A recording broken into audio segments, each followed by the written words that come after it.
الحمد لله نحمده ونستعينه ونستغفره ونؤمن به ونتوكل عليه ونعوذ بالله من شرور أنفسنا ومن سيئات أعمالنا من يهده الله فلا مضل له ومن يضلل فلا هادي له ونشهد أن لا إله إلا الله وحده لا شريك له ونشهد أن سيدنا ونبينا مولانا محمدا عبده ورسوله أرسله بالحق بشيرا ونذيرا وداعيا إلى الله بإذنه وسراجا منيرا صلى الله على سيدنا محمد وآله الأبرار وأصحابه الأخيار وأزواجه الطيبات الطاهرات أوصيكم عباد الله وإياي أولا بتقوى الله أما بعد فأعوذ بالله من الشيطان الرجيم بسم الله الرحمن الرحيم قد أفلح من زكاها وقد خاب من دساها صدق الله مولانا العظيم وقال نبي الله سيد البشر محمد رسول الله صلى الله عليه وسلم أخلص العمل ولو كان قليلا صدق نبي الله صلى الله عليه وسلم எல்லாம் வல்ல அல்லாஹுவின் அன்பும் மேலான கருணையும் நமக்கெல்லாம் வந்து சேரட்டுமாக. நமது உயிரினும் மேலான கண்மணி ஆதமுன் நபியின் முஹம்மது ரசூலுல்லாஹி ஸல்லல்லாஹு அலைஹி வஸல்லம் அவர்களின் அன்பையும் ஷஃபாஅத்தையும் பெறுவதற்கு அல்லாஹ் நம் எல்லோருக்கும் தௌஃபீக் செய்வானாக. வல்ல ரஹ்மான் நமக்கும் நம்முடைய பெற்றோர், மனைவி, மக்கள், குடும்பத்தார் யாவருக்கும் உயிர் உள்ள வரையிலும் உடல் சுகத்தை நசீபாக்கி தருவானாக. மருத்துவமனை கஷ்டம், அதன் சிரமம், செலவுகளிலிருந்து நிரந்தரமான பாதுகாப்பை அல்லாஹ் நம் எல்லோருக்கும் கொடுத்தருள் புரிவானாக. வானம் பூமியினுடைய ஆபத்துகளை விட்டோம், முசீபத்துகளை விட்டோம், கெட்ட முடிவுகளை விட்டோம் நம்மையும் நம் குடும்பத்தையும் பாதுகாத்து அருள் புரிவானாக. அவனுடைய படைப்புகளின் தீங்குகள் அனைத்திலிருந்தும் நம்மையும் நம் சமூகத்தையும் காத்தருள் புரிவானாக. அல்லாஹ்வின் மகத்தான பேரருளால் நம்முடைய சிறப்பான இந்த பள்ளியில் எல்லாம் வல்ல அல்லாஹ் அவனை நினைவு கூறுகிற மிக பாக்கியமான இந்த மஜ்லிஸை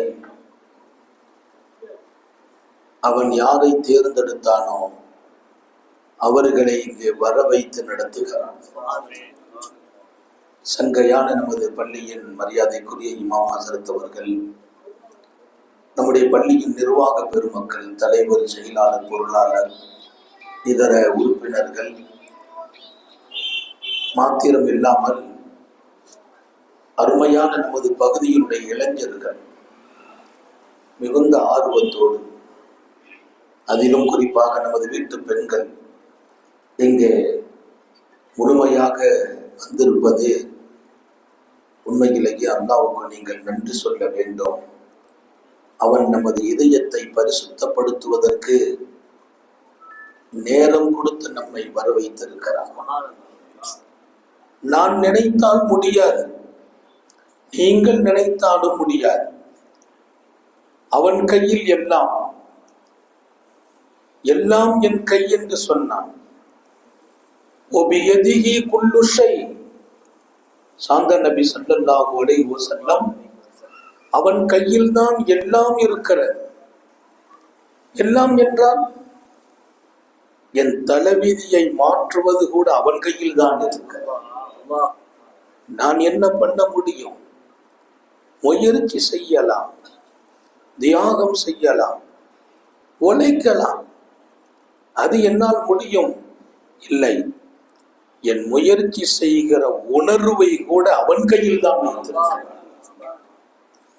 நான் உழைக்கலாம், அந்த ரிமோட் அவன் கையில் இருக்கிற, அவன் அசைத்து விட வேண்டும்.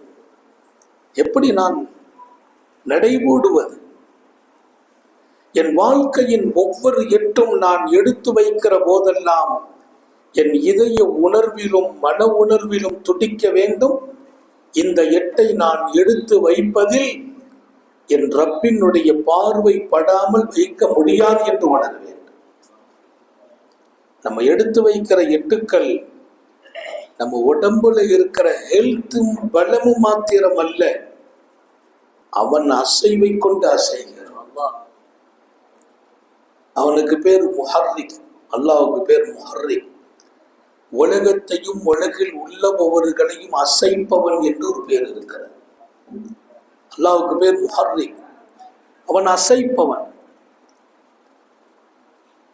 அவன் அசைக்காமல் நாம் அசைய முடியுமா? வாய்ப்பே இல்லை. இங்கே நான் எல்லோருக்கும் சொல்வேன், நாம் இருக்கிற இந்த வாழ்க்கை மிக அழகாக, உயர்வாக, இன்னும் சொன்னால் நம்முடைய குறிக்கோள்கள் எல்லாம் வெற்றி கண்டுதான் இந்த வாழ்க்கை முடிய வேண்டும். வாழ்ந்தோம் முடிந்தோம் என்பதல்ல நமது வாழ்க்கை. வாழ்க்கையை அழகாக்க, அந்த வாழ்க்கையின் குறிக்கோளை அடையும். குறிக்கோள் அடையாம போறது கூட அது அருமையான வாழ்க்கை இல்லை.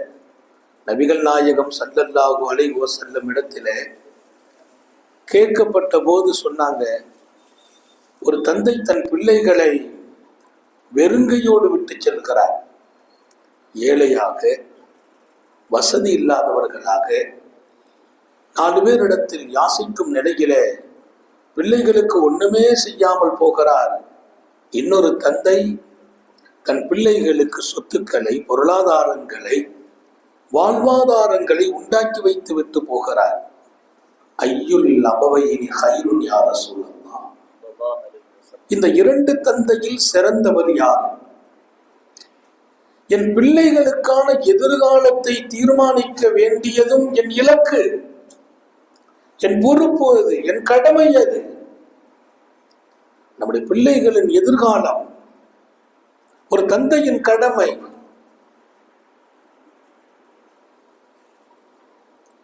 அந்த கடமையும் இலக்கும் அவர் தொடாமல் போய்விட்டால் அவர் நல்ல தந்தையா என்று கேட்கிறார்கள். ஞாபகம் வையுங்கள், நான் வாழ்வதோ விடை பெறுவதோ அல்ல அல்லாஹ்வின் நாட்டம். வாழ்கிற காலத்தை அழகுபடுத்தி வாழ, இலக்கு அடையும். உலக அளவில் உள்ள இலக்கு என்னுடைய பிள்ளைங்களை நல்ல தர்பியத்தோடு வாழ்வாதாரத்தை விட்டு செல்லணும். அல்லாஹ்வினுடைய பேரன்பை பெறுகிற இலக்கு ஒன்று இருக்கிற, அதையும் அடைந்து விட்டு தான் விடைபெற வேண்டும். என்னுடைய இலக்கை நான் அடையலன்னு சொன்னா அந்த வாழ்க்கை ஹைராக முடியுமா? இப்போ நீங்க ஞாபகம் வையுங்கள், பெருமானாரிடத்தில் கேட்கிறார்கள், பிள்ளைகளுக்கு வாழ்க்கையை, வாழ்வாதாரத்தை விட்டு செல்லும் தந்தை சிறந்தவரா? தன் பிள்ளைகளை பராரிகளாக 4 பேரிடத்தில், கையேந்தும் இடத்தில் விட்டு செல்கிறாரே, ஒண்ணுமே சேர்த்து வைக்கல, ஏதோ வாழ்ந்தார், சாப்பிட்டார், முடிச்சார், போயிட்டார், அவர் சிறந்தவரா? நபிகள் நாயகம் ஸல்லல்லாஹு அலைஹி வஸல்லம் சொன்ன பதில் இல்லை. எந்த தந்தை தன் பிள்ளைகளுக்காக பொருளாதாரத்தை வைத்துவிட்டு விடைபெற்றாரோ அவரே சிறந்த தந்தை என்றார். அல்லாஹ் நமக்கு தௌஃபீக் செய்வான். ஏன் அந்த இலக்கு நான் வாழ்வதோடு முடிவதல்ல, எனக்கு பின்னால் என் தலைமுறைகளை நல்ல நிலையிலும் விட்டு செல்ல வேண்டும். நான் வாழ்ந்தேன் முடிந்தேன் என்பதா பொருள்? என் உழைப்புக்கு கூட கூலி உண்டு, என் முயற்சிக்கு கூலி உண்டு, நான் தேடுகின்ற பொருளாதாரத்திற்கும் கூலி உண்டு, அல்லாட்ட கூலி இருக்கு. அப்படியானால் ஒரு அழகான இலக்கு, எதிர்காலத்திற்கான தன் சந்ததியர்களை சேமித்து வைக்க வேண்டும். அப்போ என்னுடைய இலக்கு துன்யாவிலே நாளைய தலைமுறைகளுக்கு விட்டு செல்வது. இன்னொரு பக்கம் அல்லாஹ்வோடு எனக்கு துஆ செய்கிற சந்ததியர்களாகவும் அவர்களை விட்டு செல்ல, நமக்கு பின்னால நமக்காக துஆ செய்கிற பிள்ளைகள், நம்முடைய எதிர்காலத்தை மறுமையை கூட தீர்மானிக்கிற சந்ததியர்களை விட்டுட்டு போகிற அந்த இலக்கு. இன்னைக்கு சில பேர் பிள்ளைங்களுக்கு காசு பணத்தை வச்சுட்டு போயிடுறாங்க, சில பேர் பிள்ளைங்களை மார்க்கம் உள்ளவங்களா விட்டுட்டு போறாங்க. ரெண்டையும் தாண்டி நான் சொல்லுகிறேன், மார்க்கமுடையவர்களாகவும் வாழ்வாதாரம் பெற்றவர்களாகவும் விட்டு சென்றால் நீங்கள் முழுமையான இலக்கை அடைகிறீர்கள். ரெண்டையும் விட்டுட்டு போக எப்படி? நான் ரொம்ப குறுகிய நேரம் உங்க மனதில் பதிவு செய்வதை எடுத்துக்கிறணும். வாழ்க்கையில எப்போதும் ஒரு 4 அம்சங்கள் இருக்கு, அதை நம்ம பேணி பாதுகாத்து வாழணும். அந்த 4ஐயும் உண்டாக்கணும். உண்டாக்கிட்டோமா இந்த உலகத்தில நம்முடைய குறிக்கோள் அனைத்திலும் வெற்றி பெறாமல் மௌத்தே வராது. அல்லாஹ் தௌஃபீக் செய்வான். 4 அடிப்படைகள். அந்த 4ம் இருக்கிற போதெல்லாம் மரணம் கூட நாம் முழுமை பெறாமல் அல்லாஹ் அனுப்புறது இல்லை. நம்ம முழுமை பெறணும். எல்லாம் அல்லாஹ் தௌஃபீக் செய்வானாக. உங்க கவனம் இங்க இருக்குது, வேற எங்கேயும் செல்லாமல் இருக்கட்டும். தாய்மார்களும் கவனத்தில் வைக்க வேண்டும். 4 விஷயம் இருக்கு. இந்த 4ம் தான் மிகப்பெரிய இலக்கு. நம்ம வாழ்க்கையின் எல்லா பகுதியும் ஜெயிக்க முடியும். அதுல முதல் விஷயம், நான் சார்ந்தவைகள் ஈடுபடுகின்ற காரியம், என்னை சுற்றி இருக்கிறவர்கள் எல்லோரிடத்திலும் நான் எப்படி இருக்க வேண்டும்? இன்சாஃப், ரொம்ப நீதமாக நடக்க வேண்டும், நீதமாக பேச வேண்டும், நீதமான சிந்தனை பிறக்க வேண்டும். இன்றைக்கு நீதம் தாண்டிய வாழ்க்கை மனிதர்களுக்குள்ளே வந்ததால் நிறைய பிரச்சனைகள் வீடுகளில் இருந்து நாடு வரையிலும்.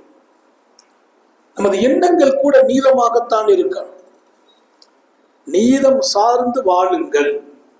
அல்லாஹ் சொன்னான், நீதியை நிலைநிறுத்துங்கள்ங்கிறான் திருக்குரான் ஷரீஃபிலே. குரான் ஷரீஃபிலே மூமின்களை கூப்பிட்டு சொன்னான் அல்லாஹ், நீதி வாழ்க்கைன்னு ஒண்ணு இருக்கு. நீதி வாழ்க்கை நமக்கு தெரியும், இது நீதி இல்லையே. எது சரியில்லை நம்ம நினைக்கிறோமோ அது நீதி இல்லை. நமக்கு தெரிந்தும் சில நேரத்தில் கண்டுக்கிடாம போயிடுறோம். நீதி வாழ்க்கை என்பது மனிதனை குடம்போட்ட மனிதனாக மாற்றிவிடும். அவன் வாழ்க்கையிலே அவன் எடுத்து வைக்கிற எல்லா இடத்திலும் அவனை அல்லாஹ் சொலிப்பதற்கும் முன்மாதிரியாக காட்டுவதற்கும் ஆக்கிவிடும். அல்லாஹ் நமக்கு தௌஃபீக் செய்வானா. பெத்த பிள்ளைங்கள்ட்ட கூட நீதி காட்டுங்கள். நாங்கள் செல்லலாம் ஒத்தகுல்லா, அல்லாஹ்வை பயந்து கொள்ளுங்கள். வாதிரு பைன அவுலாதிக்கும், நீங்கள் பெற்றெடுத்த உங்கள் பிள்ளைகளுக்கு மத்தியில். பெருமானார் சொல்ற வார்த்தை அவுலாது. அவுலாதுன்னு சொன்னா ஆண் பெண் மக்கள். ஆண் பெண் மக்களுக்கு மத்தியில் நீதம் காட்டுங்கள். ஆண்மகனுக்கு ஒரு நீதி, பெண்மகளுக்கு ஒரு நீதி. நீங்கள் வாழ்க்கையில் தடம் புரண்டு விடுவீர்கள். ஆண்மகனுக்கு ஒரு நீதி, பெண்மகளுக்கு ஒரு நீதி அல்ல. நீங்கள் 2 பிள்ளைகளோடும் நீதமாக நடங்கள். வாதிரு பைன அவுலாதிக்கும், உங்கள் பிள்ளைகளுக்கு மத்தியிலே நீதமாக நடங்கள். காத்தமுன் நபியின் ஸல்லல்லாஹு அலைஹி வஸல்லம், என் புள்ள என் விருப்பம், நான் இந்த பையனுக்கு கொடுக்குறேன், அந்த பையனுக்கு எனக்கு விருப்பம் இல்லை, கொடுக்கல. 1000 விருப்பங்கள் இருக்கலாம். ஆனால் ஒரு மகனுக்கு கொடுக்கிற போது இன்னொரு மகனுக்கும் கொடுப்பது நீதம். அதில் நீங்கள் சருகினால் நாளை விசாரணை உண்டு என்றார்கள் ஸல்லல்லாஹு அலைஹி வஸல்லம். நீதி வாழ்க்கை என்பது என்னோடு இருக்க வேண்டும். என் செயல்களில், என் வார்த்தைகளில் நீதிக்கு அப்பாற்பட்டு பேசக்கூடாது. இன்றைக்கு எங்கு பார்த்தாலும் அநீதி தலை தூக்கி இருக்கிறது. அநீதி உச்சத்தை அடைந்திருக்கிறது. அல்லாஹ் சொன்னான், வலா தர்கனு இலல்லதீன ஸலமு ஃபதமஸ்ஸக்கும் முன்னார். அநீதி செய்தவர்களோடு நீங்க கொஞ்சம் சாஞ்சிட்டீங்கன்னா அவங்க பக்கம் உங்களையும் நெருப்பு தொடும் என்றான். நான் அநியாயம் பண்ணல, நீ அநியாயம் பண்ணலப்பா. அநீதி பண்பவர்கள் பக்கம் நீ கொஞ்சம் சாய்ந்து பார். முன்னால் உங்களையும் நெருப்பு தொடும். திருக்குர்ஆன் எச்சரிக்கிறது. அநீதி என்பது என் வாழ்க்கையில இருந்து விடக்கூடாது. அது வளர்ச்சியை தடுக்கும், வெற்றியை தடுக்கும், நிம்மதியை தடுக்கும், இலக்கை அடைய விடாது. அவ எப்போதும் நீதி நிலை பேணப்படணும். மனைவியிடத்துல நீதி ஒரு கணவன் காக்கணும். மனைவியை நீதமா நடத்தணும். மனைவியை நான் தானே. நிறைய பேரு ஆணாதிக்க மிகைத்த உலகம் இது. மனைவியை அடக்கி பார்ப்பதும், அதிகாரப்படுத்துவதும், மனைவியை வேகமாக பேசுவதும், குறைபடுத்துவதும், கொச்சைப்படுத்துவதும், வரம்பு மீறி கை நீட்டுவதும். அல்லாஹ்வை பயந்து கொள்ளுங்கள், அல்லாஹ்வை பயந்து கொள்ளுங்கள். மனைவியர்கள் விஷயத்தில் நீதம் காக்க வேண்டும். மனைவி நமது அடிமை அல்ல, மனைவி நமது அடிமை அல்ல. அடிக்கிற அதிகாரம் நமக்கு இல்லை.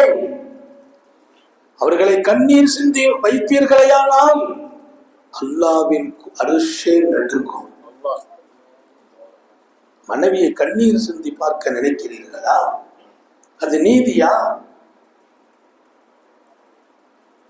மனைவியை சந்தோஷப்படுத்துங்கள். எத்தனை வீடுகள் இன்றைக்கு நீதி மௌத்தா போய் கிடக்கிறது. பிள்ளைகளை சரியா நடத்துவதில்லை. மனைவி தொழல்ல, மனைவிட்ட தீனே இல்லை. அதிகாரம் மனைவிட்ட காட்டுகிற கணவனுக்கு மார்க்கம் சொல்லும் பாதை என்ன தெரியுமா? உன் மனைவியிடத்தில் தொழுகையே இல்லை, தீனே இல்லை என்றாலும் மென்மையாகத்தான் அவளை நீ திருத்த வேண்டும். மென்மையாத்தான் திருத்தணும். ஒரு செய்திதான். மாமன்னர் ஹாரூன் ரஷீத ஒரு மார்க்க ஞானி கொஞ்சம் வேகமா அட்வைஸ் பண்றார். அரசர் கொஞ்சம் வேகமா, கொஞ்சம் கடுமையா உபதேசம் செய்தார். மன்னர் ஒரு வார்த்தை சொன்னார். இன்னைக்கு அதுதான் ஆலிம்கள் உட்பட சமுதாயத்துல எல்லாருக்கும் அந்த ஒண்ணுதான் அழகான பாடம். இங்க வாப்பா, ஹாரூன் ரஷீது பெரிய மனிதர், நாட்டினுடைய பேரரசர். அவர் அட்வைஸ் பண்றாரு, அளவு கடந்து பேசுறார். மன்னர் அமைதியா இருந்துட்டு சொன்னாருங்க, வா, நீ மூசாவும் இல்லை, நான் ஃபிரௌனும் இல்லை. நீ மூசா இல்லை, நான் ஃபிரௌன் இல்லை. இதான் எல்லாத்துக்கும் பாடம். மூசா நபியை ஃபிரௌன்ட்ட அனுப்பி அல்லாஹ் சொன்னா, வகூலா லஹு கௌலன் லய்யினா, ஃபிரௌன் இடத்துல மென்மையா பேசுங்கன்னு சொல்லி அனுப்பினான். மூசா நபியை தன்னை கடவுள் என்று சொன்ன ஃபிரௌனுக்கு அனுப்பின அல்லாஹ் ஃபிரௌன்ட போய் சாஃப்டா நடங்க, மென்மையா பேசுங்கிறான். மூசா நபியை ஃபிரௌன்ட மென்மையா பேச சொன்ன அல்லாஹ், நீ எனக்கு சொல்லக்கூடிய இந்த அறிவுரையில நீ மூசா நினைச்சுக்கிட்டியா? நீ மூசாவை விட சிறந்த ஆளும் இல்லை, ஃபிரௌனை விட நான் மோசமான ஆளும் இல்லைன்னா. என் மனைவி, அவளிடத்திலே மார்க்கம் இல்லை, தீன் இல்லை, தொழுகை இல்லை, நான் அடித்தேன், அதிகாரமே உனக்கு இல்லை. உன் மனைவி, உன் மனைவி என்பதால் நீ விசாரிக்கப்படுவாய். ஏன் அடித்தார்? அவள் அடிமையா? அதே போல பெண்களுக்கு சொல்லுகிறேன், கணவன் தான் உன் சொர்க்கம் என்றார்கள் ஸல்லல்லாஹு அலைஹி வஸல்லம். ஒரு பெண்ணுக்கு சொர்க்கம் உலகத்துல கணவன். கணவனுக்கு கட்டுப்படு, அவர் சொல்லை மதித்து விடு. கணவன் சொன்னால் மறுபேச்சு இல்லை. ஒரு பெண்மணி ஓடி வருகிறார். வல்லல் நபி கேட்கிறார்கள், என்னமான்னாங்க. இல்லை, என் கணவன் மேல கொஞ்சம் வெறுப்பு. அவர் கொஞ்சம் வேகமா நடந்தார். அவர் மேல கொஞ்சம் வெறுப்பு வந்து ஓடி வந்துட்டேன் அப்படின்னாங்க. பெருமானார் சொன்ன பதில், கைஃபா ஹுவ ஜன்னத்துக்கி வ நாருக்கி. எப்படிமா ஓடி வந்தார்? உன் சொர்க்கமும் அவர்தான், உன் நரகமும் அவர்தான். உன் சொர்க்கம் அவர்தான். அவருடைய சந்தோஷத்திலே அல்லாஹ் சொர்க்கத்தை கொடுப்பார். அவர் வெறுக்கும்படி நீ நடந்தால் அங்கேதான் உன் நரகம் சொன்னார்கள் நபிகள் நாயகம். சங்கை மிக்கவர்களே, நீதி இருக்குமையானால் உலகமும் கிடைக்கும், இன்ஷா அல்லாஹ் மறுமையும் கிடைக்கும். ரெண்டும் கிடைக்கணுமே.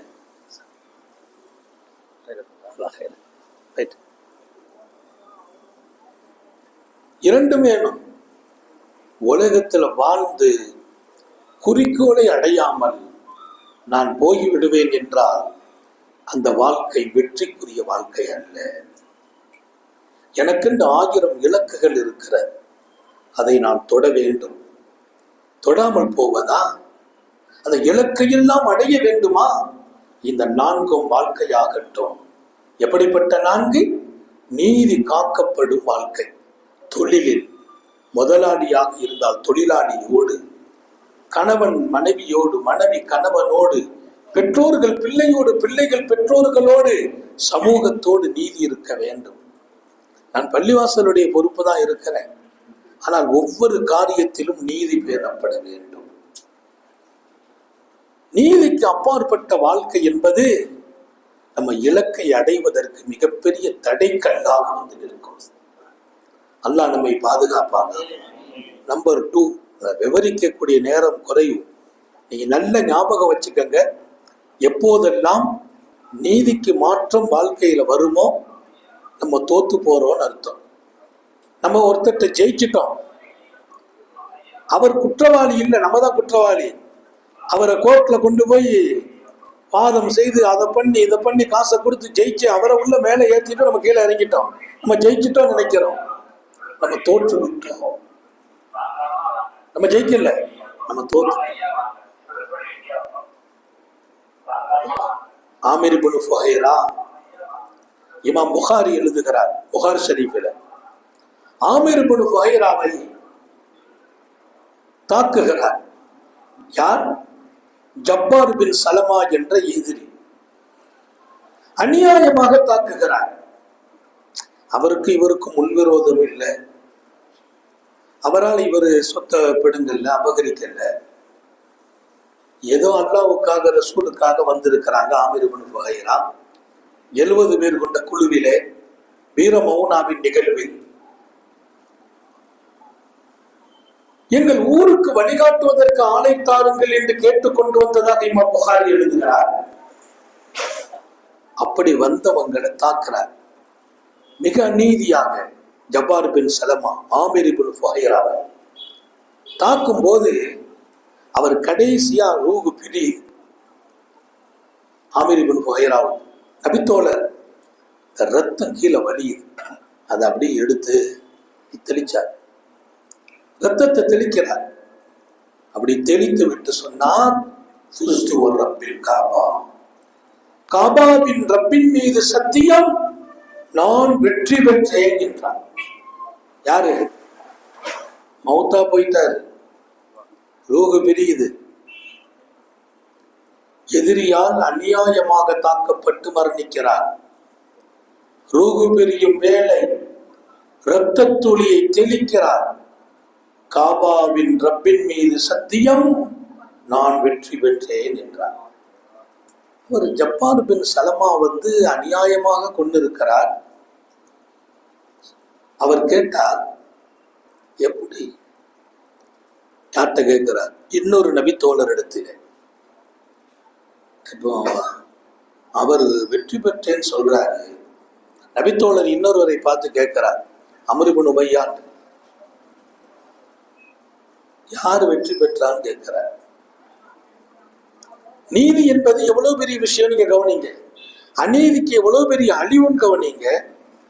அவர் கேட்டார், யார் வெற்றி பெற்றார்? நானா அவரா? நான் அவரை தாக்கி இருக்கிறேன், கொன்று விட்டேன். ஆனா மௌத்தா போற நேரத்துல ரூஹு பிரியும் போது நான் வெற்றி பெற்றேன்னு போயிட்டாரு. எனக்கு ரொம்ப குழப்பமா போச்சு, நான் தானே வெற்றி பெற்றேன். அவர் சொன்னார், இல்லை, நீங்கள் என்ன வெற்றி பெற்றது? நீங்கள் என்ன வெற்றி பெற்றது? அவர் தான் வெற்றி பெற்றார். அவர் பெற்ற வெற்றி அநீதியாக நீங்க அவரை கொண்டுட்டீங்க.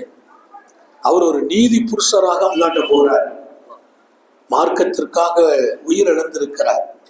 அவர் பெற்ற வெற்றி தான் உண்மை. இப்போ வெளியில எப்படி தெரியும்? நம்ம அவரை தாக்கிட்டோம், நம்ம ஜெயிச்சிட்டோம் நினைக்கிறோம். அநீதி என்னைக்கும் ஜெயிக்காது. அப்புறம் ஜப்பார் இப்னு சலமா சொல்றார், அவர் பாடி கீழே இருந்துச்சு, பார்த்தேன், அந்த பாடி யாரோ தூக்கிட்டு போறாங்க. அது வானம் வரைக்கும் உயர்த்தப்பட்டு வானத்துக்கும் பூமிக்கு மத்தியில அவருடைய ஜனாசா இருப்பதை என் 2 கண்களால் பார்த்தேன் என்றார். ஆமிர் இப்னு ஃபுஹைராவின் ஜனாசா இங்கிருந்து தூக்கப்படுகிறது. மனிதர்கள் யாருமே தூக்கல்ல, வானத்துக்கும் பூமிக்கும் மத்தியில் அந்த ஜனாசா இருந்தது, என் கண்ணாலை பார்த்தேன் என்றார். அப்படி சொல்லிவிட்டு அவர் சொன்னார், உண்மையிலேயே அவர்தான் வெற்றி பெற்றிருக்கிறார் என்று சொல்லி அவரை தாக்கி அநியாயமாக கொன்றவர் அந்த காட்சியை பார்த்துட்டு களிமா சொல்லி ஈமான் கொண்டவர் முஸ்லிம். ஒரு சஹாபியை கொன்ற பின்னால் அந்த சஹாபியின் மரணம் இவருக்கு ஹிதாயத் ஆச்சு, ஈமான் ஆச்சு. உலகத்துல யாரையாவது நமக்கு அவங்க பிடிக்கலைங்கிறதுக்காக அவங்கள தாக்கி விட்டு அவங்க பேர்ல பழிய போட்டு அவங்கள குற்றவாளி கூண்டுல நிறுத்திட்டு நம்ம ஏதோ திறமையால வெளியில வந்து சிரிக்கிறோம், மகிழ்ச்சி பெறுறோம், நம்ம சாதிச்சிட்டோம் நினைக்கிறோம். இல்லை, நிரந்தரமான தோல்வியை நீங்கள் அடைகிறீர்கள்.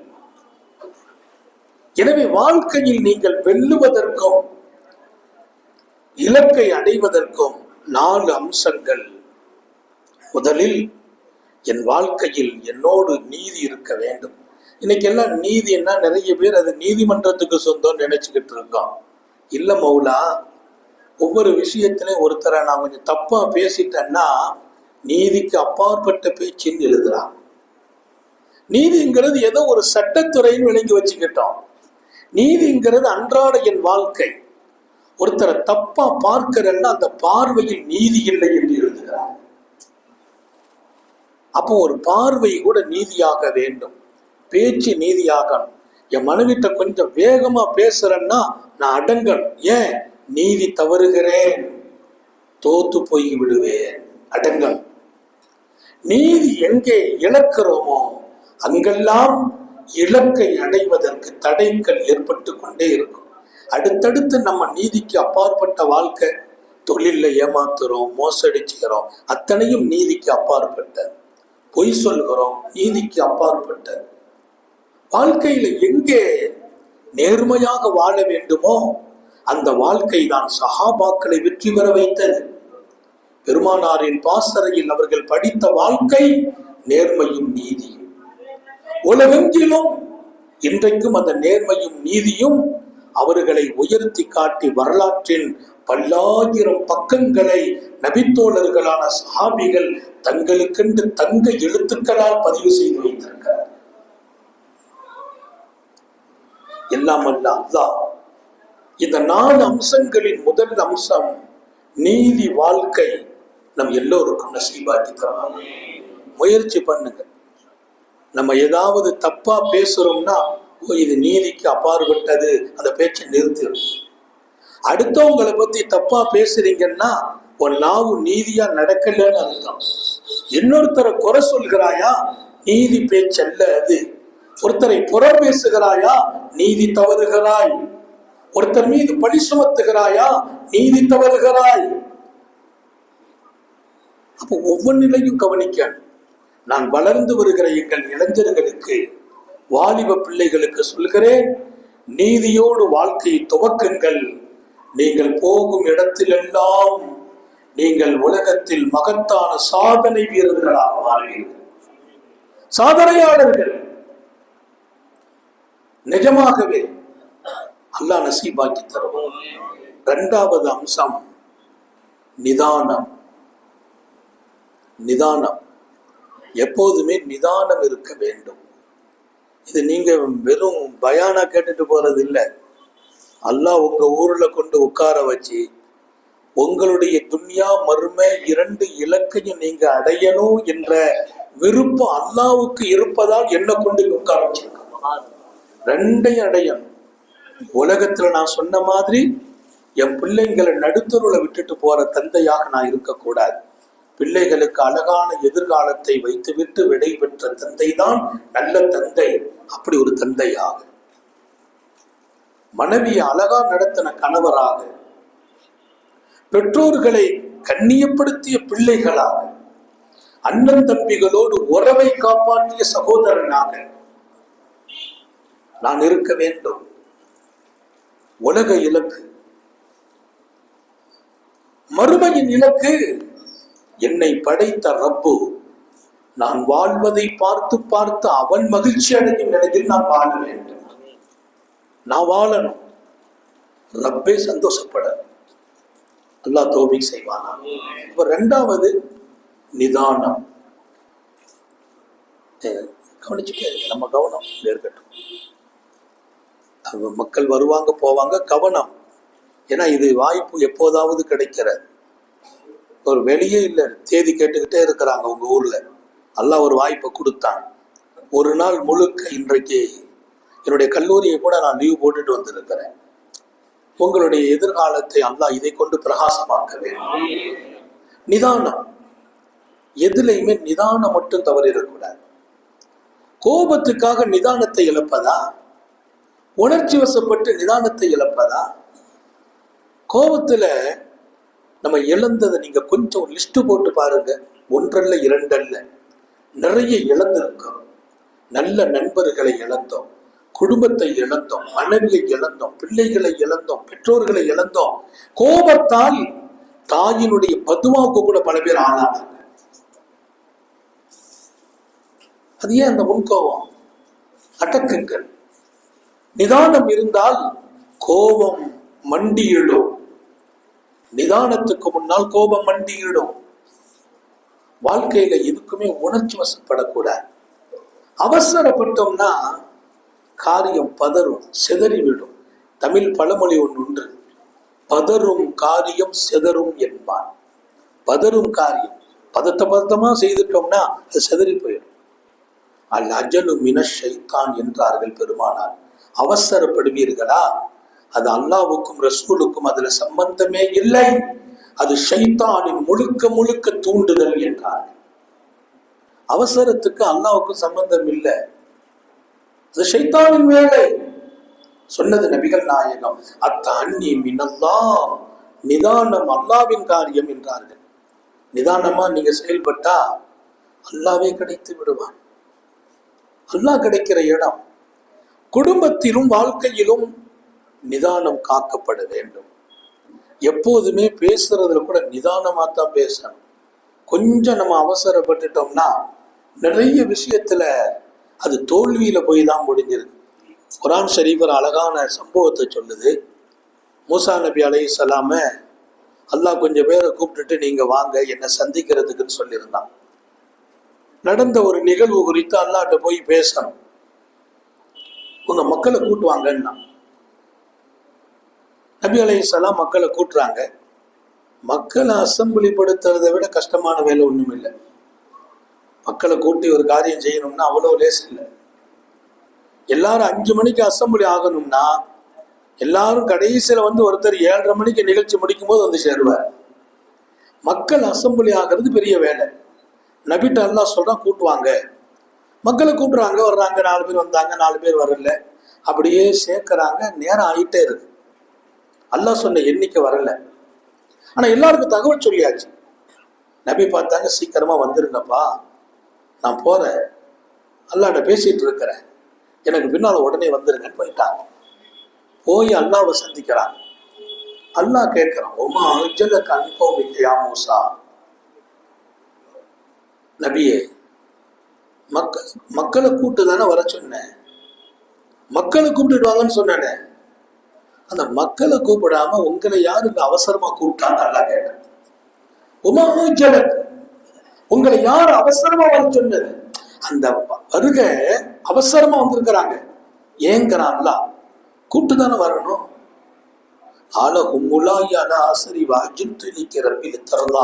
என் பின்னால வர்றாங்க, வந்துட்டு இருக்கிறாங்க, நான் ஏன் அவசரமா வந்தேன் தெரியுமா ரப்பே?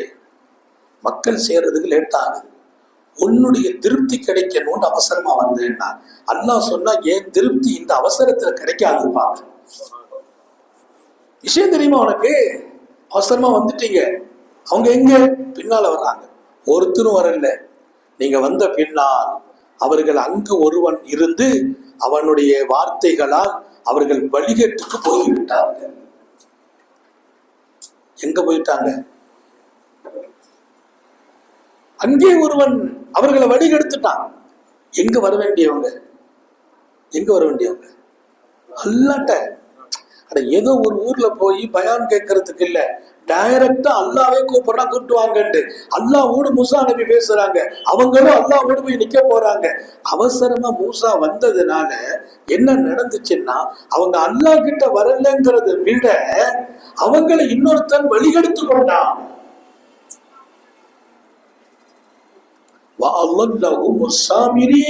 அல்லாஹ் சொல்றான், சாமிரி என்பவன் அவர்களை வழிகேட்டுக்கு கொண்டு போய்விட்டான். நீங்க கொஞ்சம் அவசரப்பட்டீங்க, ஒரு பெரிய வழிகேடே நடந்து விட்டதுங்கிறான். நிதானம், எதிலும் தவறக்கூடாது. வீட்டுல கூட நம்ம புறப்படுறோம், கொஞ்சம் மனைவி மக்கள் லேட் ஆகுறாங்கன்னா அவசரமா போகணும்னு சொல்லி கடகடன்னு காரியம் நடக்காம இழுத்துட்டு போனீங்கன்னா அது பெரிய தோல்வியில போய் முடியும். நிறைய பேர் இன்றைக்கு ஒவ்வொரு காரியத்திலும் அவசரப்படுறது. ஒரு வியாபாரத்தை ஆரம்பிக்கணும், அல்லாஹ்ட்ட போய் இஸ்திகாரா பண்ணணும், மஷூரா பண்ணணும், 4 காரியத்துல துஆவுல ஈடுபடணும், எதுவுமே இல்லை. அவசரமா நீங்க ஒரு முடிவு எடுத்தால் அந்த முடிவு ஹைராக இருக்காது. தொழுகை அவசரமா தொழணும், தக்பீர் கட்டி தடப்படான்னு தொழுதுட்டு போனீங்க, தொழுகையில வெற்றி இல்லை. ஸல்லல்லாஹு அலைஹி வஸல்லம் சொல்றாங்க, தக்பீர் கட்டிடலாங்க இமாமும், நீங்க லேட்டா வந்தீங்க, இமாமை போய் பிடிக்கணும். நீங்க லேட்டா வர்றீங்க, இமாமை பிடிக்கணும். அதனால இமாம் தக்பீர் கட்டிட்டாங்களே, இமாம் ருக்கூக்கு போயிட்டா இந்த ரக்காத்து போயிடுமே, இமாம் ருக்கூக்கு போனா அந்த ரக்காத்து போயிடுமே, அப்படி நீங்க அவசரமா வந்தீங்களா? அந்த அவசரம் வேண்டாம், மெதுவாக வாருங்கள். இமாமை வந்து அடையும் போது ரக்காத்தே போயிட்டாலும் பரவாயில்லை. எது கிடைத்ததோ அதை தொழுங்கள், எது கிடைக்கவில்லையோ அதை பின்பு எழுந்து பூர்த்தி செய்யுங்கள். இமாமுடைய தக்பீர் கிடைக்க வேண்டும் என்பதற்கு முந்தையே வாருங்கள். லேட்டானால் அவசரப்பட்டு மூச்சு இழைக்க ஓடி வர வேண்டாம். இபாதத்துல அல்லாஹ்வோடு தொழுகையில இமாமுடைய ஜமாத்தை அடைவதற்கு கூட நான் ஓடி வர்றதுக்கு அல்லாஹ் ரசூல் அனுமதிக்கல. நிதானம் அது வாழ்க்கையாக வேண்டும், நமது இலக்காக வேண்டும் நிதானம். நிதானத்தை இழந்தால் வாழ்க்கையின் பெரிய வாய்ப்புகளையே இழந்து விடுவோம். இன்ஷா அல்லாஹ் மக்ரிபுக்கு பின்னால பெண்களுக்கு பையத் பரவாயில்ல. அது மாத்தி கொடுத்துருங்க, அது முதவே செய்திருக்கணுமே. அச்சாஜா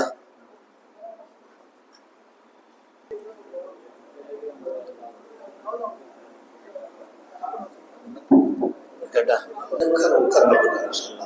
ஒரு 5 நிமிஷம் முடிஞ்சிட்டு நம்ம டைம் இருந்த பயத்தை கொடுத்துடலாம். அடுத்து 3வது, எதையுமே சிந்தனையோடு செயல்பட. எந்த விஷயத்துக்கும் சிந்தனை இருக்கணும். குர்ஆனை கூட சிந்தனையோடு ஓதணும். தொழுக சிந்தனை உள்ள இருக்கா, துவா சிந்தனையோ. பெருமானார் தான் சொல்லுவாங்க, உன்னுடைய சிந்தனை இல்லை, மனசங்க இல்லை, கவனங்க இல்லை, துவாவுக்கு பவர் இல்லை, துவாவுக்கு குறைப்பது இல்லை. இன்னல்லாஹ் லா யக்பலு துஆ அன் கல்பின் நாஹின். கவனமே இல்லாமல் இருக்கிற இதயத்தில் இருந்து கேட்கப்படுகிற துவா ஒப்புக்கொள்ளப்படாது. தஃபக்குரு ஸாஅ கைரும் மின் இபாதத்தி ஸனா. ஒரு நிமிடம் அல்லது ஒரு மணி நேரம் நீ சிந்தித்தால் 1 வருடம் வணங்குவதை விட சிறந்தது. ஓராண்டு வணக்கத்தை விட 1 மணி நேரம் சிந்தனை. அல்லாஹ்வுடைய விஷயத்திலே சிந்தனை இல்லை என்றால் ரப்புக்கு நமக்கு எந்த ஒரு வகையான தொடர்பு ஏற்படாது. அவனை பற்றி சிந்திக்கணும். தஃபக்கரு ஃபீ ஹல்கில்லாஹ், அல்லாஹ்வின் படைப்புகளை சிந்தியுங்கள் பெருமானார் சொன்னாங்க. அல்லாஹ்வுடைய படைப்பை பற்றி சிந்திச்சு பார். ஒவ்வொரு படைப்பும் வக்குல்லு ஷைஇன் யகூலு அல்லாஹ், ஒவ்வொரு படைப்பும் அல்லாஹ் இருக்கிறான் என்று சொல்லுகிறார். நீ பாரு, இந்த ஃபேனை பார்த்தா சொல்லுது அல்லாஹ் இருக்கிறான், இல்லைன்னா நான் ஆட முடியாது. விளக்கு, அவன் இல்லை என்றால் இதுக்கு வெளிச்சம் ஏது? நான் எழுதும் எழுதுகோல் என் ரப்பின் விருப்பம் இல்லாமல் எழுத முடியுமா? ஒவ்வொன்றையும் சிந்திக்க வேண்டும். சிந்தனை இருந்தால் நீங்கள் அல்லாஹ்வையே அடைந்து விடுவீர்கள். அல்லாஹ் தௌஃபீக் செய்வான். அப்ப சிந்திக்கிற ஒரு ஆற்றல் என்பது மிகப்பெரிய பாக்கியம். அல்லாஹ்வுடைய ரசூல் ஸல்லல்லாஹு அலைஹி வஸல்லம் சஹாபிகளை அதிகமாக வலியுறுத்தியது, அல்லாஹ்வின் படைப்புகளை நீங்க எடுக்கிற போதெல்லாம் ஏதோ தேவைக்கு எடுத்துட்டு போயிடாதீங்க. கையில ஒரு கத்திரிக்காய் எடுத்தா கூட அதை சிந்தித்து பாருங்கள். ஆரஞ்சு பழம் பார்த்துருக்கீங்களா? ஆரஞ்சு பழம், ஆரஞ்சு பழத்தை நீங்க பிளந்து பாருங்க. நம்ம தமிழ் மொழிக்கு அது ஏதோ ஒத்துருக்குங்கிறதுலாம் பின்னால அது நம்ம அந்த பேர் வச்சதுக்கு 1000 காரணம் இருக்கும். கரெக்டா நீங்க பாத்தீங்கன்னா அதுல 11 சொல இருக்கும். எத்தனை சொல இருக்கும்? 11 சொல. பிளந்து பாருங்களேன். 6 5 6 11 சொல. எந்த பழத்தை பிளந்தாலும் 11 சொல. சிந்திக்க வேண்டாமா? அவன் ஆற்றல் எத்தனை பெரியது. இமாம் ஷாஃபி இடத்துல அல்லாவை எப்படி அறிந்து கொண்டீர்கள் கேட்டாங்க. இமாம் ஷாஃபி சொன்னாங்க, தந்தூத்து இலையை பார்த்து அல்லாவை அறிந்து கொண்டேன். தந்தூத்துன்னு ஒரு இலை இருக்கு. அந்த இலையை மாடு சாப்பிடும், மானும் சாப்பிடும். அந்த இலையை மாடு சாப்பிடும், மானும் சாப்பிடும். மாடு சாப்பிட்டு அது சாணம் போட்டது, மான் சாப்பிட்டு கஸ்தூரியை கொடுத்தது. இலை ஒன்றுதான், இலை ஒன்றுதான். தந்தூத் என்ற அந்த இலையை மாடு சாப்பிட்டு நாற்றமான சாணம், மான் சாப்பிட்டது அது கஸ்தூரி மானாக போனது. மான் சாப்பிட்டு கஸ்தூரியை தந்தது. நான் அந்த இலையில் என் ரப்பை பார்த்தேன் என்றார். அந்த இலை உள்ளே என் ரப்பு தெரிந்தான். ஒரு இலைக்குள்ளே அல்லாஹ் இப்படிப்பட்ட சக்தியை வைத்திருக்கிறார். அல்லாவை அறிய வேண்டும், அவன் அன்பு கிடைக்க வேண்டும், அவன் தொடர்பு கிடைக்க வேண்டும். எங்கே கிடைக்கும்? ஒரு சூஃபியை கப்பல் பயணம், கடல் பயணம் செய்து வந்தார். அவரிடத்தில் கேட்டாங்க, உங்கள் கடல் பயணம் எப்படி இருந்தது, கப்பல் பயணம் எப்படி இருந்தது? பல ஆண்டுகள் பயணம். அவர் சொன்னார், அல்லாவின் படைப்புகளை பார்த்து, குறிப்பாக கடல் பிராணிகளை பார்த்து என் ரப்பை நான் விளங்கி கொண்டேன், நான் என் வாழ்க்கையை அறிந்து கொண்டேன். என்ன பார்த்தீங்க? கடலிலே மீனை பார்த்தேன், எத்தனையோ உயிர் பிராணிகள். அந்த மீனை நமக்கு சாப்பிட ஹலால் ஆக்கினான் அல்லாஹ்.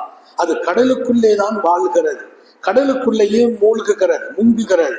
கடலை விட்டு 10 நிமிஷம் தூக்கி வெளியில போட்டா மௌத்தா போயிடும், உள்ளேயே கிடக்கிறது. அந்த மீன் என் ரப்பை எனக்கு அறிவித்தது.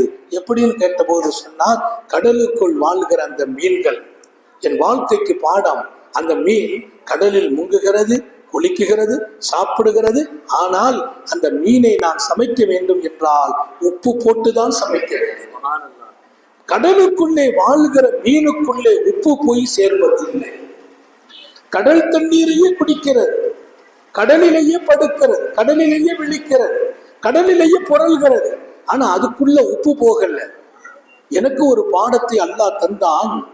கடலுக்குள்ளேயே வாழ்கிற மீன்கள் எப்படி கவனத்தோடு தன்னுடைய உடலுக்குள்ளால் அந்த உப்பை ஏற்றுக்கொள்ளாமல் வாழ்ந்ததோ, உலகில் வாழும் நீங்கள் உலகத்தை உங்கள் கல்புக்குள்ளால் ஏற்றுக்கொள்ளாதீர்கள். உங்க உடம்புக்குள்ள துன்யா வந்துடக்கூடாது. மாபூ சுபஹானி, மெய்நிலை கண்ட ஞானி முஹையத்தீன் அப்துல் காதிர் ஜீலானி ரலியல்லாஹு அன்ஹு சொன்னாங்க, உலகத்தை கையில் வைத்துப்பார், உலகத்தை கையில் வைத்துப்பார். பரந்த உலகம், இங்கே இருக்கிற சொத்துக்கள், சுகங்கள், பொருள்களை உன் கல்பில் வைத்து விடாதே என்றார். உலகம் கையில தான் இருக்கணும், கல்புல இருக்கக்கூடாது. அல்லாஹ் நம்ம எல்லாருக்கும் தௌஃபீக் செய்வானாக. சிந்தனை என்பது என் ஆளுமைக்கு 3வது சக்தி. நான் வெற்றி பெறுகிற 3வது பாக்கியம். 4வது தூய இதயம் இருக்க வேண்டும். இதய தூய்மை. இது தூய்மை இல்லைன்னா எல்லாமே அவுட் ஆஃப். இந்த எல்லாத்தையும் மணி ஆயிட்டா மூலம் வாங்க டைம் ஆயிட்டு. ஓகே, ஒரு நிமிடம். இதய தூய்மை என்று அல்லாஹ் சொன்னான். இதயத்தை தூய்மைப்படுத்தியவர்கள் வெற்றியாளர்கள். அது கரப்படுத்திட்டாங்க. பொறாமை, பெருமை, ஆணவம், கர்வம் இதெல்லாம் உள்ளத்துல வந்தால் அவங்க நஷ்டம் அடைந்தார்கள். அல்லாஹ் நம்மை தூய்மையோடு வாழ செய்வாங்க, சோதனைகள் இருந்து பாதுகாப்பாங்க. நீண்ட நெடிய நாட்கள் நோய் நொடிகள் இல்லாமல் உடல் ஆரோக்கியத்தோடு மன நிறைவோடு இன்பத்தோடு அல்லாஹுவை நின்று வணங்கி வழிபட்டு வாழும் நசீபையும் பாக்கியத்தையும் எல்லாம் அல்லாஹ் உங்களுக்கும் எனக்கும் நம்மை ஈன்றெடுத்த தாய் தந்தையர்களுக்கும் நமது மனைவி, மக்கள், உற்றார், உறவினர் யாவருக்கும் கொடுத்து அருள் புரிவானாக. உயிரினும் மேலான கண்மணி காத்தமும் நபியே முஹம்மது ஸல்லல்லாஹு அலைஹி வஸல்லம் அவர்களை கனவிலும் நனவிலும் கண்டுகளிக்கும் பெரும்பாட்டியத்தை அல்லாஹ் நம் எல்லோருக்கும் கொடுத்து அருள் புரிவானாக. என்ற நல்ல துவாக்களோடு உங்கள் எல்லோருடைய துவாவை ஆதரவு வைத்து என் வார்த்தைகளை நிறைவுபடுத்துகிறேன். அஸ்ஸலாமு அலைக்கும் வரஹ்மத்துல்லாஹி